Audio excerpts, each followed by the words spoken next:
তৎকালীন ভারতবর্ষের ক্ষণজন্মা এক মুসলিম মনীষী, সুফি সাধক ও মরমী কবি হযরত আল্লামা শাহ ইব্রাহিম আলী তসনা রহমতুল্লাহি আলাইহি 1289 হিজরি মোতাবেক 1872 খ্রিস্টাব্দে বর্তমান সিলেটের কানাইঘাট উপজেলার বাটই আইল গ্রামের ঐতিহ্যবাহী এক মুসলিম পরিবারে তাঁর জন্ম।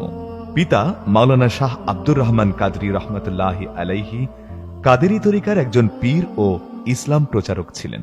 আল্লামা ইব্রাহিম তসনার পূর্বপুরুষ শাহ তকিউদ্দিন রহমতুল্লাহি আলাইহি ছিলেন হযরত শাহ জালাল রহমতুল্লাহি আলাইহির সফর সঙ্গী এবং পবিত্র মক্কা নগরী হতে আসা কুরাইশ বংশোদ্ভূত। তসনা রহমতুল্লাহি আলাইহি প্রাথমিক শিক্ষা পিতার তত্ত্বাবধানে করে আসামের ফুলবাড়ি আজিরিয়া মাদ্রাসায় ভর্তি হন।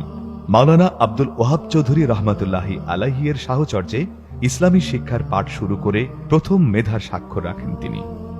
তসনা রহমতুল্লাহি আলাইহি আরবি ফার্সি শিক্ষা লাভে মাদ্রাসার ছাত্র শিক্ষকদের মাঝে বেশ সুনাম অর্জন করেন।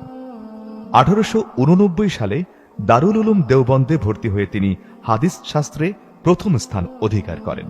দেওবন্দের শিক্ষা শেষে তিনি চলে যান দিল্লি। দেওবন্দ ও দিল্লির একাধিক শিক্ষা প্রতিষ্ঠানে একটানা 9 বছর অধ্যয়ন করে ইলমে হাদিস, আরবি, উর্দু এবং ফার্সি ভাষায় গভীর পাণ্ডিত্য অর্জন করেন। 9 বছর জ্ঞান সাধনার পর 1898 খ্রিস্টাব্দে দেশে ফিরে গ্রামের জনসাধারণকে নিয়ে তিনি মাদ্রাসায়ে ইমদাদুল উলুম উমরগঞ্জ প্রতিষ্ঠা করেন। মাদ্রাসা প্রতিষ্ঠার পর কিছুদিন নিজেই শিক্ষকতা করেন। জ্ঞান আহরণে তাগাদায় কয়েকজন ছাত্র সহ 1902 খ্রিস্টাব্দে তিনি আবারও দিল্লির ছাতার স্ট্রিটে মাস্তান মাওলানা নাজির হুসাইন দেওবন্দি রহমতুল্লাহি আলাইহি এর তত্ত্বাবধানে আরো 2 বছর হাদিস শাস্ত্রে উচ্চতর জ্ঞান অর্জন করেন।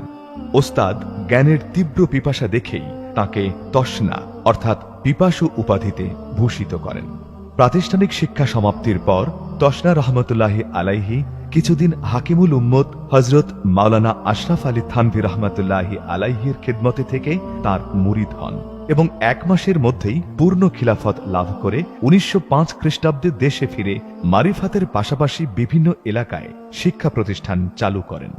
তারই ধারাবাহিকতায় 1914 খ্রিস্টাব্দে সড়কের বাজার আহমদিয়া মাদ্রাসা, 8 গ্রাম মাদ্রাসা সহ অসংখ্য মসজিদ, মাদ্রাসা, মক্তব প্রতিষ্ঠা করেন।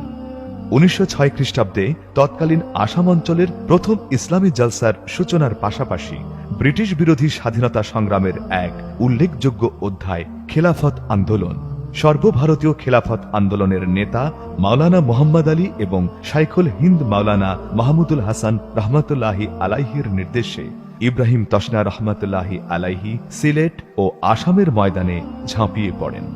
এ সময় তাঁর রচিত অনেক গান গ্রামে গঞ্জে মানুষের মুখে মুখে শোনা যেত। ফলে ব্রিটিশ সরকার তাঁর উপর তীক্ষ্ণ দৃষ্টি রাখে এবং গ্রেফতার করে। সিলেট কারাগারে থাকাকালীন তিনি জেলের মধ্যে 5 ওয়াক্ত নামাজ আদায়ের আন্দোলন শুরু করেন এবং জেল কর্তৃপক্ষ নামাজের জন্য জেলখানায় মসজিদের ব্যবস্থা করতে বাধ্য হয়। ব্রিটিশ আমলের শেষ দিকে জকিগঞ্জের এক মাহফিলে খ্যাতিমান স্বাধীনতা সংগ্রামী ও মরমী কবি আল্লামা শাহ ইব্রাহিম তসনার উপস্থিতিতে দাঁড়ানো আর বসাকে কেন্দ্র করে 2 দলে বিভক্ত হয়ে যায়। এ দৃশ্যের সাথে আড়ি পাতেন ইব্রাহিম তসনা রহমতুল্লাহি আলাইহি। তিনি শুয়ে পড়েন। ইব্রাহিম তসনা কোরআনের আয়াত পড়েন, যখন তোমরা নামাজ আদায় করবে তখন আল্লাহর জিকির করো দাঁড়িয়ে, বসে এবং কাত হয়ে। তোমাদের কেউ দাঁড়িয়ে কেউ বসে আল্লাহর জিকির আদায় করছো, বাকি দিকটা না হয় আমি পূরণ করলাম। অগ্নিকুণ্ড আল্লামা ইব্রাহিম তসনার অমর রচনা। প্রখ্যাত উর্দু সাহিত্যিক আব্দুল জলিল বিসমিল ইব্রাহিম তসনার উর্দু ও ফার্সিতে 200-ও অধিক এবং বাংলায় 360টি সঙ্গীতের উল্লেখ করেছেন। বাংলা সাহিত্যের আধ্যাত্মিক রচয়িতাদের মধ্যে আল্লামা ইব্রাহিম তসনা রহমতুল্লাহি আলাইহি ছিলেন সর্বোচ্চ একাডেমিক শিক্ষায় শিক্ষিত।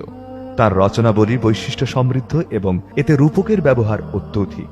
বিশেষ করে তার উর্দু ও ফার্সি রচনাসমূহ অত্যন্ত উঁচু মানের ছিল। ইব্রাহিম তসনা তাজবিদ, শরাহে কাফিয়া, শরাহে উসুলুস সাশি ও শরাহে তাসবিহ সহ অনেক মৌলিক কিতাব রচনা করেন। তসনা রহমতুল্লাহি আলাইহির জীবনেও বহু অলৌকিক ঘটনা সংঘটিত হয়েছে। কোন এক রাতে তসনা রহমতুল্লাহি আলাইহি তার সহচরকে নিয়ে প্রচন্ড ঠান্ডা ও কুয়াশার মধ্যে শাহপুরে যাচ্ছিলেন। পথে হঠাৎ ভয়ঙ্কর বাঘ দেখতে পান। সহচর আমির আলী সাহেব ভয়ে কাঁপলে তিনি তাকে অভয় দিয়ে উচ্চ স্বরে বাঘকে উদ্দেশ্য করে বলেন, হে বনের পশুরাজ, আমার আয়ু যদি এখনই শেষ হয়ে যায় তাহলে এখনই আমাকে খেয়ে ফেলো, না হয় আমার রাস্তা ছেড়ে দাও। সাথে সাথে বাঘ সামনের 2 পা উঠিয়ে সম্মান জানিয়ে রাস্তা ছেড়ে চলে যায়। সড়কের বাজার আহমদিয়া মাদ্রাসার ইসলামী জলসায় হাজার হাজার মানুষের উপস্থিতিতে হঠাৎ বাদ জোহর, মেঘের গর্জন আর প্রচুর বৃষ্টি শুরু হলে লোকজন মাহফিল ছেড়ে উঠতে লাগলো।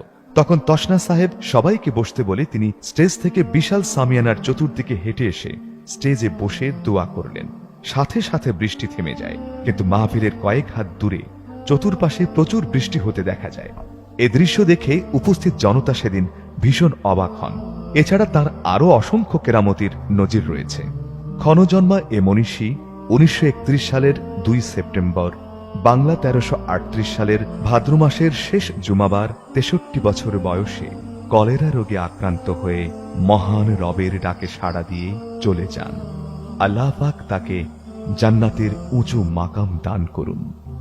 আমিন সুম্মা আমিন।